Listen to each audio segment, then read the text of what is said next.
Hablamos de una nueva variante de la gripe que genera alerta en Europa, en Asia y también en Estados Unidos. Un subtipo del virus de la influenza y queremos hablar del tema con un especialista. Por eso recién veíamos en las imágenes la asistencia sanitaria y está con nosotros aquí Oscar Rizo, doctor especialista en medicina respiratoria, neumonólogo. ¿Cómo te va? Así es. ¿Qué tal? ¿Cómo están? Bienvenido. Bueno, gracias. Gracias a vos por venir, porque hay alarma y hay preocupación aquí en este continente, porque vemos lo que pasa afuera y teniendo la experiencia del COVID-19, toda alarma se vuelve más alarmante, valga la redundancia, ¿no? Por ese registro que tenemos. ¿Cuánto nos tenemos que preocupar hoy aquí en Argentina y cuánto ocuparnos? Mira, lo que está sucediendo en el hemisferio norte es que es una variante de un virus de influenza A que ya es conocido, que es el H3N2. O sea que ya desde 1968, ustedes no lo recuerdan, son muy jóvenes, pero hubo una pandemia que se llamaba gripe de Hong Kong. De ahí en más apareció esta variante de este virus, que está dentro de todo en las vacunas que uno se aplican anualmente. Lo que pasa es que ahora dentro de esa variante hay como una subfamilia, digamos, un hijito, un primito cercano que se llama variante K, que está un poco modificado ese virus, y que generó, al estar poco modificado, las vacunas no actúan con la misma intensidad que lo hubiesen hecho si era el virus original. ¿Es ¿no? más fuerte, digamos? A ver, tiene mayor penetración. No es más grave, tiene mayor penetración hasta donde se sabe. Todavía estamos digamos, en una etapa muy precoz de la pandemia, de la epidemia en Europa. La realidad es que se adelantó básicamente 2 o 3 semanas lo que es la gripe en el hemisferio norte, que ustedes saben que ahora en este momento es otoño, comienzo del invierno. Y la realidad es que está produciendo muchos casos de gripe y consecuentemente mucha internación. Los casos más frecuentes son chicos entre 14 y 20 años, que es lo frecuente en la gripe, pero las internaciones son los mayores de 65, que son los que tienen potencialmente más riesgo, que es lo que también pasa en la gripe anual, digamos. Los pacientes de alto riesgo son los que más se infectan. O sea que hay más casos y más internaciones. Y esta cantidad de contagios, porque lo que nos alarmó también quizás es escuchar de pronto que en Reino Unido y en distintas partes de Europa, también de Asia, empezaron a cerrar escuelas, a suspender clases, como medidas paliativas o de precaución para evitar este contagio rápido. Esto tiene que ver con que, esto que mencionabas, Oscar, de que es una variante nueva, entonces la vacunación no hace efecto y por lo tanto más gente se agarra el virus y más gente lo propaga y bueno, y se convierte en una epidemia. Sí, no es que no hace efecto, porque es importante después para, si querés, hablar unos segundos de prevención. Sí. Pero no es la misma efectividad que tendría la vacuna con el virus original.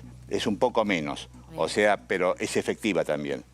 Lo que va a producir la vacuna en la gente es que tenga menos chance de tener una enfermedad grave. Bien. O sea que la recomendación para Europa y eventualmente para la Argentina es que estén todos vacunados con la cepa que tenemos al día de hoy. Sí. Porque para que la Organización Mundial de la Salud cambie y agregue esta cepa nueva, y van a faltar 6, 7, 8 meses. O sea que no sé si la vamos a tener disponible para una nueva vacuna. Para la nueva vacuna, para el otoño nuestro. Pero con la vacuna que tenemos, tenés cierto grado de efectividad para evitar que sean las formas más severas de la enfermedad, sobre todo en los pacientes que tienen un grado de compromiso respiratorio. Siempre mucho mayor la previsibilidad en ese caso que de no tener la vacuna. ¿Te preocupan los índices de vacunación acá en Argentina? Sí, preocupan. Es decir, ha ido disminuyendo desde la pandemia los índices de vacunación.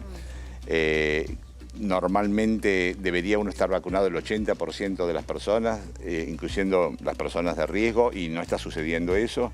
Las cifras son alrededor del 60 o menos, con lo cual la recomendación para la Argentina, bueno, uno no esperaría en principio que venga ahora en condiciones normales, pero como los viajes son mucho más frecuentes, no sería nada raro que gente que viaje a Europa y a Estados Unidos y eventualmente a Asia nos traigan esta cepa antes de la primavera. Claro, ¿y qué precauciones o advertencias tendríamos que tener en cuenta si es que tiene algo distinto o distintivo esta gripe de la influenza común? Del punto de vista clínico es igual, es un cuadro gripal, como cualquier otro: fiebre, tos, decaimiento, sensación de malestar general, dolores articulares, dolor de cabeza, son los cuadros típicos de la gripe. Sí. Lo que sí, no es lo mismo una gripe en una persona joven sin riesgo que a una persona que tiene una enfermedad, claro, que sufre de problemas cardíacos, respiratorios, renales, claro, que en ese caso puede evolucionar hacia formas más severas. porque el COVID-19, recordando la pandemia que todo el mundo sufrió, que todos padecimos, tenía, creo, un agravante, vos me dirás, me corregirás, pero este virus puntualmente del COVID-19 que generaba en algunas personas cuadros mucho más graves, más allá de la edad o de la sintomatología previa o la historia clínica.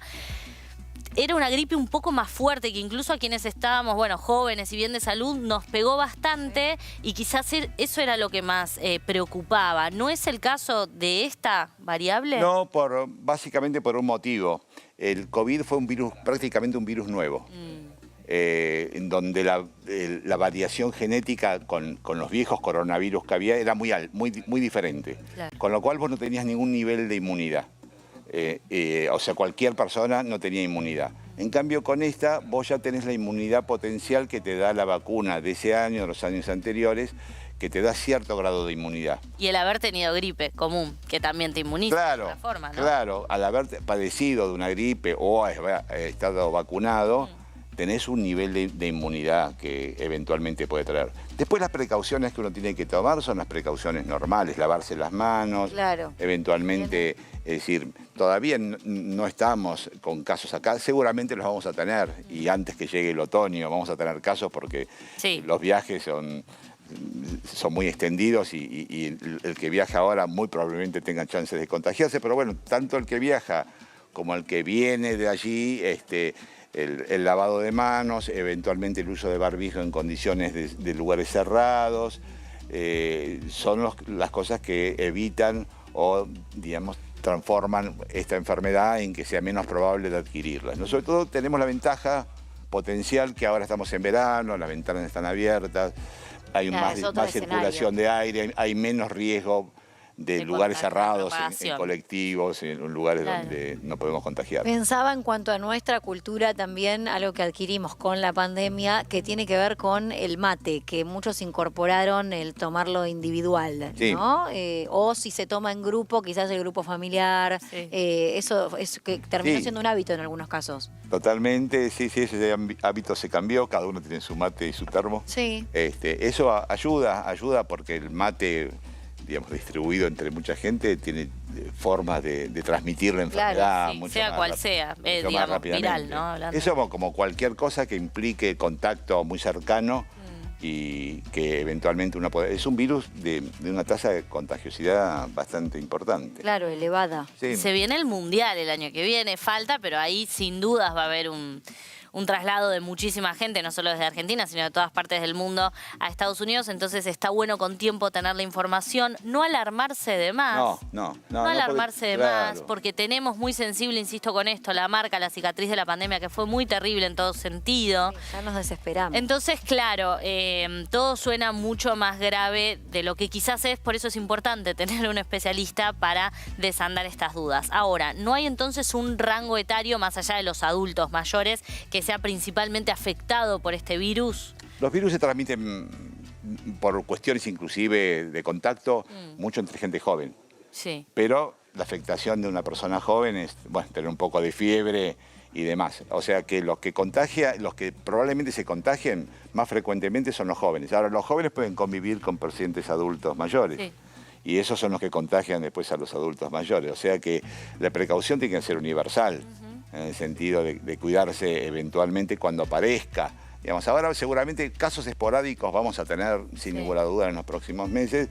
El tema es cuando en otoño las condiciones permitan que pueda haber más casos, bueno, cuidarse un poco más en todos estos aspectos y estar vacunados. Sobre todo los pacientes de riesgo tendrían que estar vacunados. Y eventualmente la recomendación también sería que aquel que tiene planificado un viaje a Europa, Estados Unidos o Asia, tenga la vacuna actualizada. Sí. ¿Cada un año se da la dosis? Sí, porque se da todos los años, porque todos los años la Organización Mundial de Salud en febrero y en junio actualiza las cepas, es decir, se hacen las reuniones en donde dice, bueno, ok, este año hubo tal variante del virus, es tal variante la que tiene que tener la vacuna. O sea que seguramente en febrero van a permitir que esta nueva variante del virus esté incorporada en la vacuna, claro. Seguramente, nadie lo sabe, pero seguramente sí. Pero seguramente no va a estar disponible hasta después de mayo, quizás con las nuevas cepas, ¿no? No, volviendo a esta observación de los viajes, de los posibles viajeros al hacer turismo, tomar también las recomendaciones, ¿no? Porque uno, por hacer turismo, se relaja y cree que todo eso no es válido para uno. Claro. Y en realidad, tener el barbijo, el tema de compartir el espacio cerrado con estas protecciones, con estas precauciones, me parece relevante. Creo que hay otra conciencia hoy en ese sentido luego de la pandemia, ¿no? Por lo menos estamos más como más cancheros o más entrenados con los cuidados. Conocemos más los cuidados que hay que tener, que son los mismos, son virus, es el mismo cuidado, son virus que transmiten a través del hablar, de la saliva, digamos, del contacto, del aire. Y el tema de la consulta médica, se recomienda dirigirse, digo, ya hablando de acá, estoy haciendo un caso hipotético, ¿no? Viajé, volví, tengo algún tipo de síntoma, ¿lo ideal es quedarse en casa, aislamiento o consultar en una primera instancia? No, siempre consultar, siempre es conveniente consultar, sobre todo si tenés alguna enfermedad de riesgo. Claro. Pero bueno, aquel que no la tiene y es un cuadro mínimo de fiebre y demás, viajó a Europa, viajó a Estados Unidos, viajó al Asia y vuelve con un cuadro de fiebre y es muy probable. No existe hoy un análisis concreto, un examen o un test. No hace falta que se aísle esa persona mientras que tenga fiebre. 1 o 2 días después que esté sin fiebre podría recién ahí, digamos, contactar. Evitar el contacto con gente embarazada, con gente de riesgo, con enfermos que pueda haber en el grupo familiar, ser consciente de eso, porque muchas veces uno no lo es y sale, diríamos, a la calle estando con fiebre, ¿no? Yendo a trabajar o lo que sea. Oscar, muchísimas gracias por haber venido. Es muy importante esta información porque realmente la necesitamos, más que nada por la preocupación que generó, pero está todo mucho más claro ahora y seguiremos llevando claridad de parte nuestra como comunicadoras para que sepamos cómo actuar ante un posible brote o ante la llegada de esta gripe y saber que los adultos mayores o las personas con enfermedades preexistentes tienen que cuidarse aún más y todos cuidarlos a ellos. Muchas gracias. Gracias, Oscar. No, por favor.